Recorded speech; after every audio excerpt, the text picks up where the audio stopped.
Media, सच सबसे पहले सबसे तेज।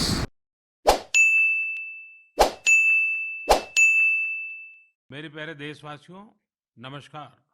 2 दिन पहले की कुछ अद्भुत तस्वीरें, कुछ यादगार पल अब भी मेरी आंखों के सामने हैं। इसलिए इस बार मन की बात की शुरुआत उन्हीं पलों से करते हैं। टोक्यो ओलंपिक्स में भारतीय खिलाड़ियों को तिरंगा लेकर चलते देखकर मैं ही नहीं, पूरा देश रोमांचित हो उठा। पूरे देश ने जैसे एक होकर अपने इन योद्धाओं से कहा, विजय भव, विजयी भव। जब ये खिलाड़ी भारत से गए थे तो मुझे इनसे गपशप करने का, उनके बारे में जानने और देश को बताने का अवसर मिला था। ये खिलाड़ी जीवन की अनेक चुनौतियों को पार करते हुए यहाँ पहुंचे हैं। आज उनके पास आपके प्यार और सपोर्ट की ताकत है। इसलिए आइए मिलकर अपने सभी खिलाड़ियों को अपनी शुभकामनाएं, उनका हौसला बढ़ाएं। सोशल मीडिया पर ओलंपिक खिलाड़ियों के सपोर्ट के लिए हमारा विक्ट्री पंच कैंपेन अब शुरू हो चुका है।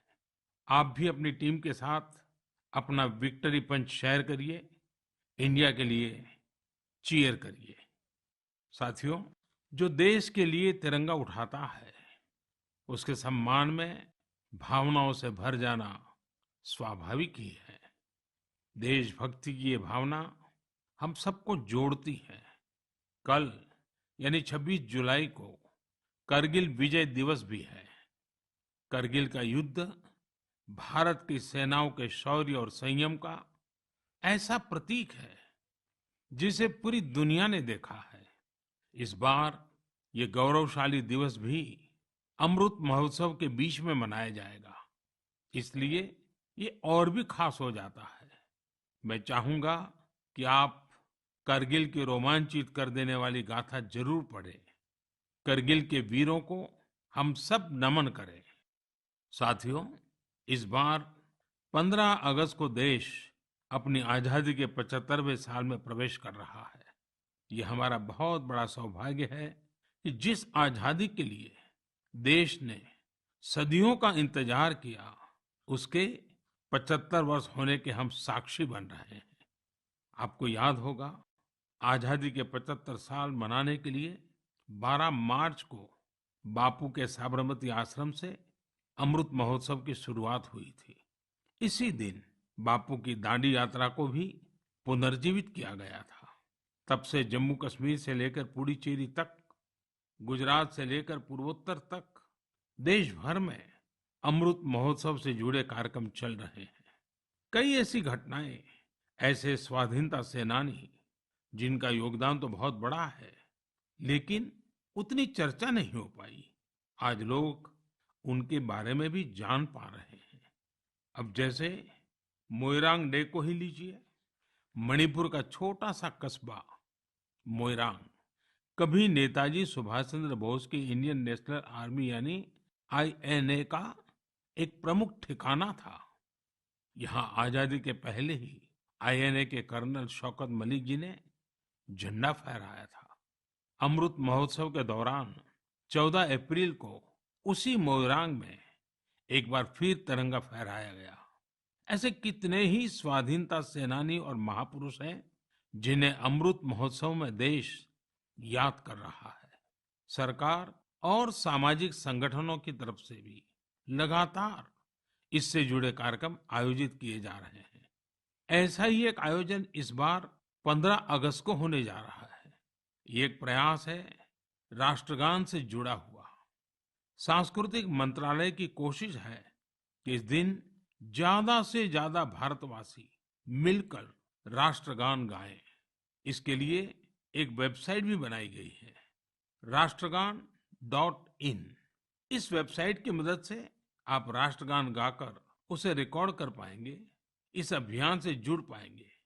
मुझे उम्मीद है आप इस अनोखी पहल से जरूर जुड़ेंगे। इसी तरह के बहुत सारे अभियान, बहुत सारे प्रयास आपको आने वाले दिनों में देखने को मिलेंगे।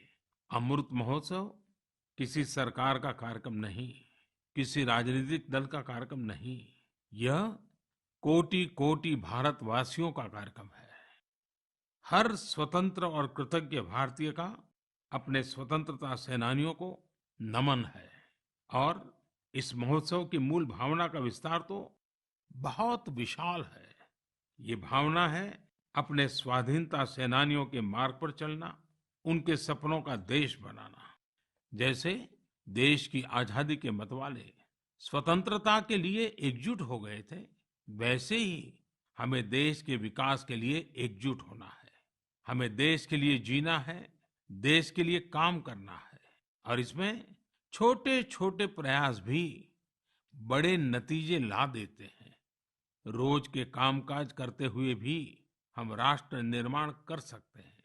जैसे वोकल फॉर लोकल, हमारे देश के स्थानीय उद्यमियों, आर्टिस्टों, शिल्पकारों, बुनकरों को सपोर्ट करना हमारे सहज स्वभाव में होना चाहिए। 7 अगस्त को आने वाला नेशनल हैंडलूम डे एक ऐसा अवसर है जब हम प्रयास पूर्वक भी ये काम कर सकते हैं। नेशनल हैंडलूम डे के साथ बहुत ऐतिहासिक पृष्ठभूमि जुड़ी हुई है। इसी दिन 1905 में स्वदेशी आंदोलन की शुरुआत हुई थी। साथियों, हमारे देश के ग्रामीण और आदिवासी इलाकों में हैंडलूम कमाई का बहुत बड़ा साधन है। ये ऐसा क्षेत्र है जिससे लाखों महिलाएं, लाखों बुनकर, लाखों शिल्पी जुड़े हुए हैं। आपके छोटे छोटे प्रयास बुनकरों में एक नई उम्मीद जगाएंगे। आप स्वयं कुछ न कुछ खरीदें और अपनी बात दूसरों को भी बताएं। और जब हम आजादी के 75 साल मना रहे हैं, तब तो इतना करना हमारी जिम्मेवारी बनती ही है भाइयों। आपने देखा होगा, साल 2014 के बाद से ही मन की बात में हम अक्सर खादी की बात करते हैं। ये आपका ही प्रयास है कि आज देश में खादी की बिक्री कई गुना बढ़ गई है। क्या कोई सोच सकता था कि खादी के किसी स्टोर से एक दिन में 1 करोड़ रुपए से अधिक की बिक्री हो सकती है? लेकिन आपने ये भी कर दिखाया है। आप जब भी कहीं पर खादी का कुछ खरीदते हैं, तो इसका लाभ हमारे गरीब बुनकर भाइयों बहनों को ही होता है। इसलिए खादी खरीदना एक तरह से जन सेवा भी है, देश सेवा भी है। मेरा आपसे आग्रह है कि आप सभी मेरे प्यारे भाइयों बहनों, ग्रामीण इलाकों में बन रहे हैंडलूम प्रोडक्ट्स जरूर खरीदें और उसे #माय हैंडलूम माय प्राइड के साथ शेयर करें। साथियों, बात जब आजादी के आंदोलन और खादी की हो, तो पूज्य बापू का स्मरण होना स्वाभाविक है। जैसे बापू के नेतृत्व में भारत छोड़ो आंदोलन चला था, वैसे ही आज हर देशवासी को भारत जोड़ो आंदोलन का नेतृत्व करना है। ये हमारा कर्तव्य है कि हम अपना काम ऐसे करें जो विविधताओं से हमारे भारत को जोड़ने में मददगार हो। तो आइए हम अमृत महोत्सव को ये अमृत संकल्प लें कि देश ही हमारी सबसे बड़ी आस्था, सबसे बड़ी प्राथमिकता बना रहेगा। नेशन फर्स्ट, ऑलवेज फर्स्ट के मंत्र के साथ ही हमें आगे बढ़ना है। मेरे प्यारे देशवासियों, आज मैं मन की बात सुन रहे मेरे युवा साथियों का विशेष आभार व्यक्त करना चाहता हूँ। अभी कुछ दिन पहले ही माय गॉव की ओर से मन की बात के श्रोताओं को लेकर एक स्टडी की गई थी। इस स्टडी में ये देखा गया कि मन की बात के लिए संदेश और सुझाव भेजने वालों में प्रमुखतः कौन लोग हैं।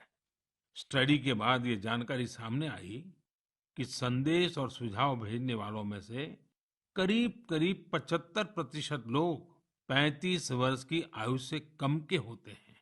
यानी भारत की युवा शक्ति के सुझाव मन की बात को दिशा दे रहे हैं। मैं इसे बहुत अच्छे संकेत के रूप में देखता हूँ। मन की बात एक ऐसा माध्यम है जहाँ सकारात्मकता है, संवेदनशीलता है। मन की बात में हम पॉजिटिव बातें करते हैं। इसका कैरेक्टर कलेक्टिव है। सकारात्मक विचारों और सुझावों के लिए भारत के युवाओं की ये सक्रियता मुझे आनंदित करती है।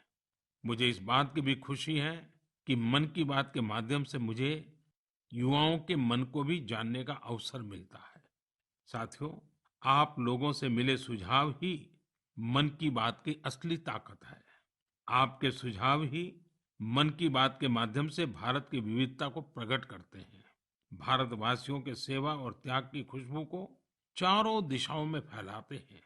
हमारे मेहनत कश युवाओं के इनोवेशन से सबको प्रेरित करते हैं। मन की बात में आप कई तरह के आइडियाज भेजते हैं। हम सभी पर तो चर्चा नहीं कर पाते, लेकिन उनमें से बहुत से आइडियाज को मैं संबंधित विभागों को जरूर भेजता हूं, ताकि उन पर आगे काम किया जा सके। साथियों, मैं आपको साई प्रणीत जी के प्रयासों के बारे में बताना चाहता हूँ। साई प्रणीत जी एक सॉफ्टवेयर इंजीनियर है, आंध्र प्रदेश के रहने वाले हैं। पिछले वर्ष उन्होंने देखा कि उनके यहाँ मौसम की मार की वजह से किसानों को काफी नुकसान उठाना पड़ा था। मौसम विज्ञान में उनकी दिलचस्पी बरसों से थी, इसलिए उन्होंने अपनी दिलचस्पी और अपने टैलेंट को किसानों की भलाई के लिए इस्तेमाल करने का फैसला किया। अब वे अलग अलग डेटा सोर्सेज से वेदर डेटा खरीदते हैं, उसका विश्लेषण करते हैं और स्थानीय भाषा में अलग अलग माध्यमों से किसानों के पास जरूरी जानकारी पहुंचाते हैं। वेदर अपडेट्स के अलावा प्रणीत जी अलग अलग क्लाइमेट कंडीशंस में लोगों को क्या करना चाहिए गाइडेंस भी देते हैं। खासकर बाढ़ से बचने के लिए या फिर तूफान या बिजली गिरने पर कैसे बचा जाए, इस बारे में भी वो लोगों को बताते हैं। साथियों, एक और इस नौजवान सॉफ्टवेयर इंजीनियर का ये प्रयास दिल को छूने वाला है, तो दूसरी ओर हमारे एक साथी के द्वारा किया जा रहा टेक्नोलॉजी का उपयोग भी आपको अचंभित कर देगा। ये साथी हैं ओडिशा के संबलपुर जिले के एक गांव में रहने वाले श्रीमान इसाक मुंडा जी। इसाक जी कभी एक दिहाड़ी मजदूर के रूप में काम करते थे, लेकिन अब वे एक इंटरनेट सेंसेशन बन गए हैं। अपने यूट्यूब चैनल से वो काफी रुपये कमा रहे हैं। वे अपने वीडियोस में स्थानीय व्यंजन, पारंपरिक खाना बनाने के तरीके, अपने गांव, अपनी लाइफस्टाइल, परिवार और खान पान की आदतों को प्रमुखता से दिखाते हैं। एक यूट्यूबर के रूप में उनकी यात्रा मार्च 2020 में शुरू हुई थी, जब उन्होंने ओडिशा के मशहूर स्थानीय व्यंजन पखाल से जुड़ा एक वीडियो पोस्ट किया था। तब से वे सैकड़ों वीडियो पोस्ट कर चुके हैं। उनका यह प्रयास कई कारणों से सबसे अलग है, खासकर इसलिए कि इससे शहरों में रहने वाले लोगों को वो जीवन शैली देखने का अवसर मिलता है जिसके बारे में वे बहुत कुछ नहीं जानते। इसाक मुंडा जी कल्चर और कुजिन दोनों को बराबर मिलाकर के सेलिब्रेट कर रहे हैं और हम सबको प्रेरणा भी दे रहे हैं। साथियों, जब हम टेक्नोलॉजी की चर्चा कर रहे हैं, तो मैं एक और इंटरेस्टिंग विषय की चर्चा करना चाहता हूँ। आपने हाल फिलहाल में पढ़ा होगा, देखा होगा कि आईआईटी मद्रास के एलुमनी द्वारा स्थापित एक स्टार्टअप ने एक 3D प्रिंटेड हाउस बनाया है। 3D प्रिंटिंग करके घर का निर्माण, आखिर ये हुआ कैसे? दरअसल इस स्टार्टअप ने सबसे पहले 3D प्रिंटर में एक 3 डायमेंशनल डिजाइन को फीड किया और फिर एक विशेष प्रकार के कंक्रीट के माध्यम से लेयर बाय लेयर एक 3D स्ट्रक्चर फैब्रिकेट कर दिया। आपको यह जानकर खुशी होगी कि देश भर में इस प्रकार के कई प्रयोग हो रहे हैं। एक समय था जब छोटे छोटे कंस्ट्रक्शन के काम में भी वर्षों लग जाते थे, लेकिन आज टेक्नोलॉजी की वजह से भारत में स्थिति बदल रही है। कुछ समय पहले हमने दुनिया भर की ऐसी इनोवेटिव कंपनीज को आमंत्रित करने के लिए एक global housing technology challenge launch किया था। ये देश में अपनी तरह का, अलग तरह का अनोखा प्रयास है, इसलिए हमने इन्हें लाइट हाउस प्रोजेक्ट्स का नाम दिया। फिलहाल देश में 6 अलग अलग जगहों पर लाइट हाउस प्रोजेक्ट्स पर तेजी से काम चल रहा है। इन लाइट हाउस प्रोजेक्ट्स में मॉडर्न टेक्नोलॉजी और इनोवेटिव तौर तरीकों का इस्तेमाल किया जाता है। इससे कंस्ट्रक्शन का टाइम कम हो जाता है, साथ ही जो घर बनते हैं वो अधिक टिकाऊ, किफायती और आरामदायक होते हैं। मैंने हाल ही में ड्रोन्स के जरिए इन प्रोजेक्ट्स की समीक्षा भी की और कार्य की प्रगति को लाइव देखा। इंदौर के प्रोजेक्ट में ब्रिक और मोर्टार वॉल्स की जगह pre fabricated sandwich panel system का इस्तेमाल किया जा रहा है। राजकोट में लाइट हाउस फ्रेंच टेक्नोलॉजी से बनाए जा रहे हैं, जिनमें टनल के जरिए मोनोलिथिक कंक्रीट कंस्ट्रक्शन टेक्नोलॉजी का इस्तेमाल हो रहा है। इस टेक्नोलॉजी से बने घर आपदाओं का सामना करने में कहीं अधिक सक्षम होंगे। चेन्नई में अमेरिका और फिनलैंड की technologies precast concrete system का उपयोग किया जा रहा है। इससे मकान जल्दी भी बनेंगे और लागत भी कम आएगी। रांची में जर्मनी के 3D कंस्ट्रक्शन सिस्टम का प्रयोग करके घर बनाए जाएंगे। इसमें हर कमरे को अलग से बनाया जाएगा, फिर पूरे स्ट्रक्चर को उसी तरह जोड़ा जाएगा जैसे ब्लॉक टॉयज को जोड़ा जाता है। अगरतला में न्यूजीलैंड की टेक्नोलॉजी का उपयोग कर स्टील फ्रेम के साथ मकान बनाए जा रहे हैं जो बड़े भूकंप को झेल सकते हैं। वहीं लखनऊ में कनाडा की टेक्नोलॉजी का इस्तेमाल किया जा रहा है। इसमें प्लास्टर और पेंट की जरूरत नहीं होगी और तेजी से घर बनाने के लिए पहले से ही तैयार दीवारों का प्रयोग किया जाएगा। साथियों, आज देश में ये प्रयास हो रहा है कि ये प्रोजेक्ट इंक्यूबेशन सेंटर्स की तरह काम करे। इससे हमारे प्लानर्स, आर्किटेक्ट्स, इंजीनियर्स और स्टूडेंट्स नई टेक्नोलॉजी को जान सकेंगे और उसका एक्सपेरिमेंट भी कर पाएंगे। मैं इन बातों को खास तौर पर अपने युवाओं के लिए साझा कर रहा हूँ ताकि हमारे युवा राष्ट्र हित में टेक्नोलॉजी के नए नए क्षेत्रों की ओर प्रोत्साहित हो सके। मेरे प्यारे देशवासियों, आपने अंग्रेजी की एक कहावत सुनी होगी, to learn is to grow, यानी सीखना ही आगे बढ़ना है। जब हम कुछ नया सीखते हैं तो हमारे लिए प्रगति के नए नए रास्ते खुद ब खुद खुल जाते हैं। जब भी कहीं लीक से हटकर कुछ नया करने का प्रयास हुआ है, मानवता के लिए नए द्वार खुले हैं, एक नए युग का आरंभ हुआ है। और आपने देखा होगा, जब कहीं कुछ नया होता है तो उसका परिणाम हर किसी को आश्चर्यचकित कर देता है। अब जैसे कि अगर मैं आपसे पूछूं कि वो कौन से राज्य हैं जिन्हें आप सेब, एप्पल के साथ जोड़ेंगे, तो जाहिर है कि आपके मन में सबसे पहले हिमाचल प्रदेश, जम्मू कश्मीर और उत्तराखंड का नाम आएगा। पर अगर मैं कहूं कि इस लिस्ट में आप मणिपुर को भी जोड़ दीजिए तो शायद आप आश्चर्य से भर जाएंगे। कुछ नया करने के जज्बे से भरे युवाओं ने मणिपुर में ये कारनामा कर दिखाया है। आजकल मणिपुर के उखरुल जिले में सेब की खेती जोर पकड़ रही है। यहाँ के किसान अपने बागानों में सेब उगा रहे हैं।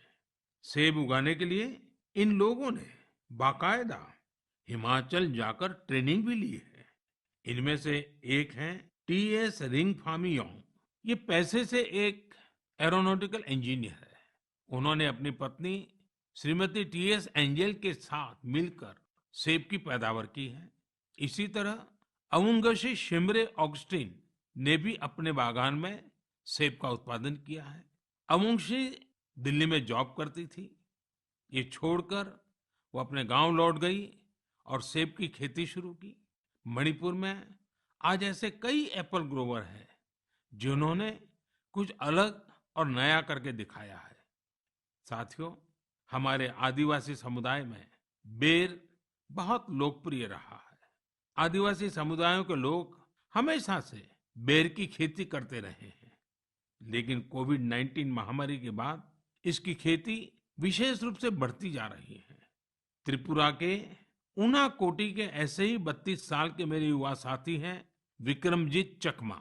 उन्होंने बेर की खेती की शुरुआत कर काफी मुनाफा भी कमाया है और अब तो लोगों को बेर की खेती करने के लिए प्रेरित भी कर रहे हैं। राज्य सरकार भी ऐसे लोगों की मदद के लिए आगे आई है। सरकार द्वारा इसके लिए कई विशेष नर्सरी बनाई गई है ताकि बेर की खेती से जुड़े लोगों की मांग पूरी की जा सके। खेती में इनोवेशन हो रहे हैं, तो खेती के बाय प्रोडक्ट्स में भी क्रिएटिविटी देखने को मिल रही है। साथियों, मुझे उत्तर प्रदेश के लखीमपुर खीरी में किए गए एक प्रयास के बारे में भी पता चला है। कोविड के दौरान ही लखीमपुर खीरी में एक अनोखी पहल हुई है। वहां महिलाओं को केले के बेकार तनों से फाइबर बनाने की ट्रेनिंग देने का काम शुरू किया गया। वेस्ट में से बेस्ट करने का मार्ग। केले के तने को काटकर मशीन की मदद से बनाना फाइबर तैयार किया जाता है, जो जूट या सन की तरह होता है। इस फाइबर से हैंडबैग, चटाई, दरी, कितनी ही चीजें बनाई जाती हैं। इससे एक तो फसल के कचरे का इस्तेमाल शुरू हो गया, वहीं दूसरी तरफ गांव में रहने वाली हमारी बहनों बेटियों को आय का एक और साधन मिल गया। बनाना फाइबर के इस काम से एक स्थानीय महिला को 400 से 600 रुपये प्रतिदिन की कमाई हो जाती है। लखीमपुर खीरी में सैकड़ों एकड़ जमीन पर केले की खेती होती है। केले की फसल के बाद आमतौर पर किसानों को इसके तने को फेंकने के लिए अलग से खर्च करना पड़ता था। अब उनके पैसे भी बच जाते हैं। यानी आम के आम, गुठलियों के दाम। ये कहावत यहाँ बिल्कुल सटीक बैठती है। साथियों, एक और बनाना फाइबर से प्रोडक्ट्स बनाए जा रहे हैं, वहीं दूसरी तरफ केले के आटे से डोसा और गुलाब जामुन जैसे स्वादिष्ट व्यंजन भी बन रहे हैं। कर्नाटक के उत्तर कन्नड़ और दक्षिण कन्नड़ जिलों में महिलाएं यह अनूठा कार्य कर रही हैं। ये शुरुआत भी कोरोना काल में ही हुई है। इन महिलाओं ने न सिर्फ केले के आटे से डोसा, गुलाब जामुन जैसी चीजें बनाई, बल्कि इनकी तस्वीरों को सोशल मीडिया पर शेयर भी किया है।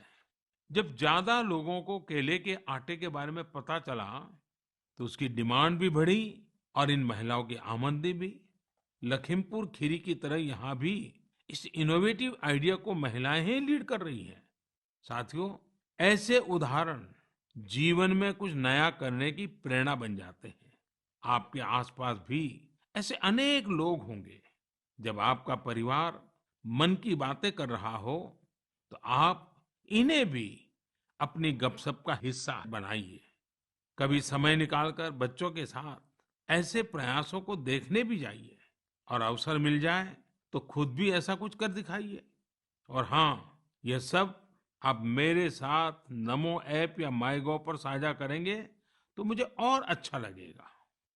मेरे प्यारे देशवासियों, हमारे संस्कृत ग्रंथों में एक श्लोक है, आत्मार्थम जीव लोके अस्मिन् को न जीवति ही मानवः परम परोपकार्थम यो जीवति स जीवति। अर्थात अपने लिए तो संसार में हर कोई जीता है, लेकिन वास्तव में वही व्यक्ति जीता है जो परोपकार के लिए जीता है। भारत माँ के बेटे बेटियों के परोपकारिक प्रयासों की बातें, यही तो मन की बात है। आज भी ऐसे ही कुछ और साथियों के बारे में हम बात करते हैं। एक साथी चंडीगढ़ शहर के हैं। चंडीगढ़ में मैं भी कुछ वर्षों तक रह चुका हूँ। यह बहुत खुशमिजाज और खूबसूरत शहर है। यहाँ रहने वाले लोग भी दिलदार हैं। और हाँ, अगर आप खाने के शौकीन हो तो यहाँ आपको और आनंद आएगा। इसी चंडीगढ़ के सेक्टर 29 में संजय राणा जी फूड स्टॉल चलाते हैं और साइकिल पर छोले भटूरे बेचते हैं। एक दिन उनकी बेटी रिद्धिमा और भतीजी रिया एक आइडिया के साथ उनके पास आई। दोनों ने उनसे कोविड वैक्सीन लगवाने वालों को फ्री में छोले भटूरे खिलाने को कहा। वे इसके लिए खुशी खुशी तैयार हो गए। उन्होंने तुरंत ये अच्छा और नेक प्रयास शुरू भी कर दिया। संजय राणा जी के छोले भटूरे मुफ्त में खाने के लिए आपको दिखाने पड़ेगा कि आपने उसी दिन वैक्सीन लगवाई है। वैक्सीन का मैसेज दिखाते ही वे आपको स्वादिष्ट छोले भटूरे दे देंगे। कहते हैं, समाज की भलाई के काम के लिए पैसे से ज्यादा सेवा भाव, कर्तव्य भाव की ज्यादा आवश्यकता होती है। हमारे संजय भाई इसी को सही साबित कर रहे हैं। साथियों, ऐसे ही एक और काम की चर्चा आज करना चाहूंगा। ये काम हो रहा है तमिलनाडु के नीलगिरी में। वहां राधिका शास्त्री जी ने एम्बुरेक्स प्रोजेक्ट की शुरुआत की है। इस प्रोजेक्ट का मकसद है पहाड़ी इलाकों में मरीजों को इलाज के लिए आसान ट्रांसपोर्ट उपलब्ध कराना। राधिका कुन्नूर में एक कैफे चलाती है। उन्होंने अपने कैफे के साथियों से एम्बुरेक्स के लिए फंड जुटाया। नीलगिरी पहाड़ियों पर आज 6 एम्बुरेक्स सेवारत हैं और दूर दराज के हिस्सों में इमरजेंसी के समय मरीजों के काम आ रही है। एम्बुरेक्स में stretcher, oxygen cylinder, first aid box जैसी कई चीजों की व्यवस्था है। साथियों, संजय जी हो या राधिका जी, इनके उदाहरणों से पता चलता है कि हम अपना कार्य, अपना व्यवसाय, नौकरी करते करते भी सेवा के कार्य कर सकते हैं। साथियों, कुछ दिन पहले एक बहुत ही इंटरेस्टिंग और बहुत ही इमोशनल इवेंट हुआ, जिससे भारत जॉर्जिया मैत्री को नई मजबूती मिली। इस समारोह में भारत ने सेंट क्वीन केटेवान के होली रेलिक यानी उनके पवित्र स्मृति चिन्ह को जॉर्जिया की सरकार और वहां की जनता को सौंपा। इसके लिए हमारे विदेश मंत्री स्वयं वहां गए थे। बहुत ही भावुक माहौल में हुए इस समारोह में जॉर्जिया के राष्ट्रपति, प्रधानमंत्री, अनेक धर्मगुरु और बड़ी संख्या में जॉर्जिया के लोग उपस्थित थे। इस कार्यक्रम में भारत की प्रशंसा में जो शब्द कहे गए वो बहुत ही यादगार है। इस एक समारोह ने दोनों देशों के साथ ही गोवा और जॉर्जिया के बीच के संबंधों को भी और प्रगाढ़ कर दिया है। ऐसा इसलिए क्योंकि सेंट क्वीन केटेवान के ये पवित्र अवशेष 2005 में गोवा के सेंट ऑगस्टिन चर्च से मिले थे। साथियों, आपके मन में सवाल होगा कि ये सब क्या है, ये कब और कैसे हुआ। दरअसल ये आज से 400-500 साल पहले की बात है। क्वीन केटेवान जॉर्जिया के राजपरिवार की बेटी थी। 10 साल के कारावास के बाद 1624 में वो शहीद हो गई थी। एक प्राचीन पुर्तगाली दस्तावेज के मुताबिक सेंट क्वीन केटेवान की अस्थियों को ओल्ड गोवा के सेंट ऑगस्टिनियन कॉन्वेंट पे रखा गया था। लेकिन लंबे समय तक यह माना जाता रहा कि गोवा में दफनाए गए उनके अवशेष 1930 के भूकंप में गायब हो गए थे। भारत सरकार और जॉर्जिया के इतिहासकारों, रिसर्चर्स, आर्कियोलॉजिस्ट और जॉर्जियन चर्च के दशकों के अथक प्रयासों के बाद 2005 में उन पवित्र अवशेषों को खोजने में सफलता मिली थी। यह विषय जॉर्जिया के लोगों के लिए बहुत ही भावनात्मक है। इसलिए उनके हिस्टोरिकल, रिलीजियस और स्पिरिचुअल सेंटिमेंट्स को ध्यान में रखते हुए भारत सरकार ने इन अवशेषों का एक अंश जॉर्जिया के लोगों को भेंट में देने का निर्णय लिया। भारत और जॉर्जिया के साझे इतिहास के इस अनूठे पक्ष को संजोए रखने के लिए मैं आज गोवा के लोगों को हृदय से धन्यवाद देना चाहूंगा। गोवा कई महान आध्यात्मिक धरोहरों की भूमि रही है। सेंट ऑगस्टिन चर्च यूनेस्को की world heritage site, churches and convents of Goa का एक हिस्सा है। मेरे प्यारे देशवासियों, जॉर्जिया से अब मैं आपको सीधे सिंगापुर लेकर चलता हूं, जहां इस महीने की शुरुआत में एक और गौरवशाली अवसर सामने आया। सिंगापुर के प्रधानमंत्री और मेरे मित्र ली सेन लुंग ने हाल ही में रिनोवेट किए गए सिलाट रोड गुरुद्वारा का उद्घाटन किया। उन्होंने पारंपरिक सिख पगड़ी भी पहनी थी। यह गुरुद्वारा लगभग 100 साल पहले बना था और यहाँ भाई महाराज सिंह को समर्पित एक स्मारक भी है। भाई महाराज सिंह जी ने भारत की स्वतंत्रता के लिए लड़ाई लड़ी थी और ये पल आजादी के 75 साल मना रहे हैं तब और अधिक प्रेरक बन जाता है। दो देशों के बीच पीपल टू पीपल कनेक्ट उसे मजबूती ऐसी ही बातों, ऐसे ही प्रयासों से मिलती है। इनसे यह भी पता चलता है कि सौहार्दपूर्ण माहौल में रहने और एक दूसरे की संस्कृति को समझने का कितना महत्व है।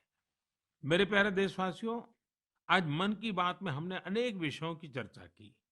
एक और विषय है जो मेरे दिल के बहुत करीब है। ये विषय है जल संरक्षण का। मेरा बचपन जहाँ गुजरा, वहाँ पानी की हमेशा से किल्लत रहती थी। हम लोग बारिश के लिए तरसते थे और इसलिए पानी की एक एक बूंद बचाना हमारे संस्कारों का हिस्सा रहा है। अब जनभागीदारी से जल संरक्षण, इस मंत्र ने वहाँ की तस्वीर बदल दी है। पानी की एक एक बूंद को बचाना, पानी की किसी भी प्रकार की बर्बादी को रोकना, ये हमारी जीवन शैली का एक सहज हिस्सा बन जाना चाहिए। हमारे परिवारों की ऐसी परंपरा बन जानी चाहिए जिससे हर एक सदस्य को गर्व हो। साथियों, प्रकृति और पर्यावरण की रक्षा भारत के सांस्कृतिक जीवन में, हमारे दैनिक जीवन में रचा बसा हुआ है। वहीं बारिश और मानसून हमेशा से हमारे विचारों, हमारी फिलॉसफी और हमारी सभ्यता को आकार देते आए हैं। ऋतु संहार और मेघदूत में महाकवि कालिदास ने वर्षा को लेकर बहुत ही सुंदर वर्णन किया है। साहित्य प्रेमियों के बीच ये कविताएं आज भी बेहद लोकप्रिय हैं। ऋग्वेद के पर्जन्य सूक्तम में भी वर्षा के सौंदर्य का खूबसूरती से वर्णन है।